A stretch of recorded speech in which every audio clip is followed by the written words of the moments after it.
Big Bash লিগে প্রথমবার খেলতে নেমে দারুণ ছাপ রেখে চলেছেন বাংলাদেশের লেগ স্পিনার রিশাদ হোসেন। তার দুর্দান্ত পারফরম্যান্সে এক ম্যাচ বাকি থাকতে প্লে অফ নিশ্চিত করেছে হোবার্ট হারিকেন্স। রবিবার বৃষ্টি বিঘ্নিত ম্যাচে জয় ছাড়াই প্লে অফের টিকিট নিশ্চিত করেছে হারিকেন্স। সিডনিতে অনুষ্ঠিত ম্যাচে টস জিতে প্রথমে বোলিংয়ের সিদ্ধান্ত নেয় হোবার্ট। তবে সিডনির ঠান্ডার 5 ওভার বিনা উইকেটে 32 রান করার পর বৃষ্টিতে খেলা বন্ধ হয়ে যায়। টানা বৃষ্টির কারণে শেষ পর্যন্ত ম্যাচটি পরিত্যক্ত ঘোষণা করা হয় এবং দুই দলকে 1 পয়েন্ট করে দেওয়া হয়। এই 1 পয়েন্টেই টুর্নামেন্টের প্রথম দল হিসাবে প্লে অফে জায়গা করে নিয়েছে হোবার্ট হারিকেন্স।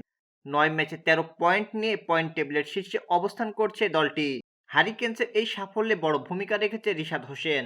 চলতি আসরে 9 ম্যাচে 11 উইকেট নিয়ে তিনি দলের সর্বোচ্চ উইকেট শিকারী। পাশাপাশি এবারে বিগ ব্যাশে স্পিনারদের মধ্যে সবচেয়ে বেশি উইকেট নেওয়ার তালিকায়ও শীর্ষে রয়েছে এই তরুণ লেগ স্পিনার। বিগ ব্যাশ লিগে রিশাদের আগে বাংলাদেশের হয়ে একমাত্র খেলেছিলেন সাকিব আল হাসান। 2 মৌসুমে সাকিবের নেওয়া 9 উইকেটের রেকর্ড ভেঙে নিজের প্রথম মৌসুমে বাংলাদেশের বোলারদের মধ্যে সবচেয়ে উইকেট শিকারী কীর্তি গড়েছেন রিশাদ হোসেন।